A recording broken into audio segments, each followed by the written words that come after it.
Le prochain candidat vient des terres andalouses et après avoir enseigné le français et l'espagnol dans le monde entier, il se consacre maintenant et entièrement à la valorisation de l'occitan et du catalan en France. Alors si je compte bien, notre prochain candidat parle 4 langues. Ah non, pardon, en fait il parle aussi l'italien, le portugais et l'anglais. Il a même changé son prénom de Rabière à Chabi. C'est du catalan et pour lui c'est carrément plus stylé. Mais où va-t-il s'arrêter ? Rassurez-vous, Chabi Marquez Elon va nous faire sa présentation en français, enfin presque. Je vous demande donc de l'applaudir.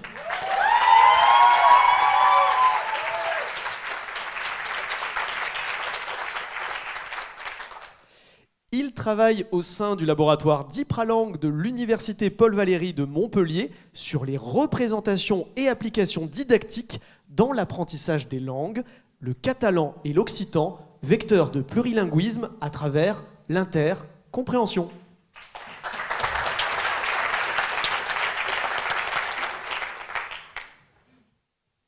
Vous êtes plutôt chocolatine ou pas en chocolat?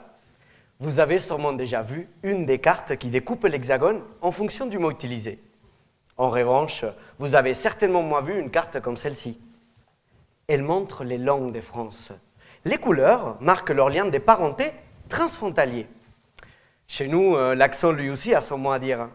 En dehors des étrangers, on considère qu'on a un accent seulement si on s'éloigne du parisien. Nous, sociolinguistes, cette vision restrictive et hiérarchique de la diversité, l'appelons unilinguisme. À partir de la Révolution, la France transite progressivement du multilinguisme au monolinguisme. À la fin du XIXe siècle, l'école obligatoire joue un rôle capital dans cette homogénéisation. Elle interdit et punit l'utilisation de toutes ces autres langues en les qualifiant de patois. Aujourd'hui, leur enseignement est possible, mais très minoritaire. En plus, la diversité linguistique du pays et son histoire ne sont pas du tout enseignées. C'est peut-être pour ça que cette carte est si méconnue. Toutes ces années de monoculture ont entravé l'adaptabilité de la population à d'autres langues et cultures. Mais certaines écoles dépassent ces cadres. Il s'agit des filières bilingues en langue régionale.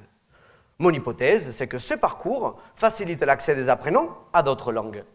Et cela grâce à l'intercompréhension. Qu'est-ce que l'intercompréhension? C'est comme par exemple, à Rome, on arrive à trouver la stazione di treno, même en n'ayant jamais fait de l'italien. Moi, je réalise des ateliers d'intercompréhension dans des collegios de la région Occitanie où j'encourage les élèves à déchiffrer des lingos latinos en leur montrant leurs multiples connexions. Les questionnaires auxquels les élèves répondent me permettent de comparer les perceptions des monolangues avec celles des bilingues en occitan ou en catalan. Avant les ateliers, les bilingues déclarent comprendre 2 fois mieux le portugais et l'italien, des langues qu'ils n'ont jamais étudiées. Après seulement 6 heures d'atelier, les 2 groupes estiment avoir doublé la compréhension des langues abordées. Ces résultats montrent l'accès avantageux des bilingues à l'intercompréhension, mais également qu'une approche multilingue et dynamique éveille la curiosité et l'adaptabilité des uns et des autres. Si la France est bien placée en Europe en termes d'ordre d'enseignement des langues, elle est à la traîne en compétences linguistiques. Et si on rentabilisait davantage ces heures en ajoutant une vision plurilingue à notre éducation? En fin de compte, pour mieux faire face à un monde de plus en plus globalisé, cultivons notre biodiversité, y compris ses branches linguistiques et sociales, des racines aux feuilles, du local au global. Alors, vos viennoiseries, je vous les mets dans un sac ou dans une poche? À qui tout est possible.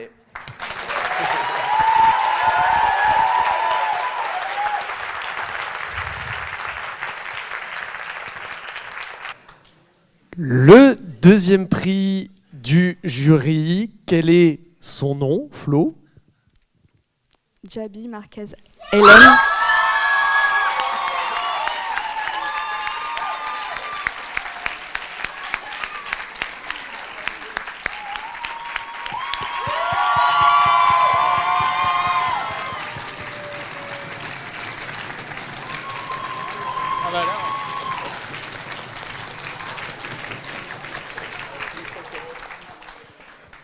Un petit mot, Chabi?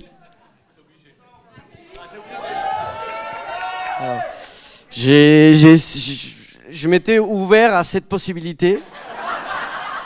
Et à chaque fois, je me disais, je vais rien préparer.